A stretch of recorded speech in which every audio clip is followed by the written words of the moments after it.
तो भैया वोट चोरी का जो रोना है वो सोशल मीडिया पे स्टार्ट हो गया है, क्योंकि जहां पर ममता दीदी इल्जाम लगा रही हैं कि 100 सीटों पे लगभग जो है धांधली हुई है, वोट चोरी हुई है, वहीं पर राहुल गांधी भी उन्हीं के साथ में खड़े हैं। उनका भी कहना है वोट चोरी हुई और जो भी विपक्ष में नेता हैं उनके हिसाब से भी वोट चोरी हुई है। लेकिन सबसे ट्विस्ट वाली बात यह है कि चुनाव 5 राज्यों में हुआ है, लेकिन वोट चोरी केवल 3 राज्यों में हुई है। वेस्ट बंगाल में वोट चोरी हो गई क्योंकि ममता दीदी वहां पर हार गई हैं।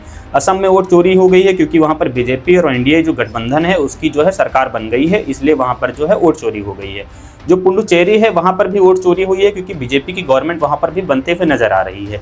लेकिन वहीं पर अगर हम तमिलनाडु की बात करें तो वहां पर जो एक्टर विजय की पार्टी जीती है वहां पर वोट चोरी नहीं हुई है।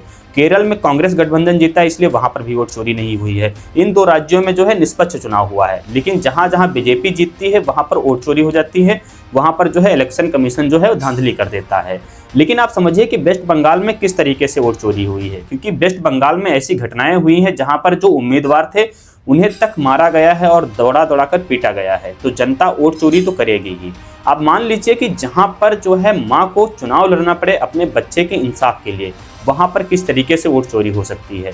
क्योंकि जो वेस्ट बंगाल है वहां पर चुनाव लड़ती हैं एक उम्मीदवार होती हैं रत्ना देवनाथ, जिनको चुनाव लड़ना पड़ता है अपनी बच्ची के लिए, उसके इंसाफ के लिए, क्योंकि उनकी बच्ची का रेप कर दिया जाता है मेडिकल कॉलेज में, फिर उसे इंसाफ नहीं मिलता है और बल्कि उन्हें ऑफर दिया जाता है कि आप 10 लाख रुपए ले लीजिए और इस केस को रफा दफा कर दीजिए। लेकिन वहीं पर सबसे बड़ी बात चौंकाने वाली ये है कि वेस्ट बंगाल में ममता दीदी हार गई हैं, लेकिन उनकी जगह पे जो उम्मीदवार जीता है शुभेंदु अधिकारी जो है उन्होंने 15,000 वोटों से जीत हासिल की है। लगभग 15,000 से ज़्यादा वोट उन्होंने पाकर जीत हासिल की है और वोट चोरी इतनी ज़्यादा तगड़ी हो गई है। अब ममता दीदी का जो है इल्ज़ाम है वो किस हद तक सही है, किस हद तक गलत है। हालांकि इस चुनाव में आप लोगों की प्रतिक्रिया क्या है, आप लोगों की राय क्या है, कमेंट कर जरूर बताइएगा।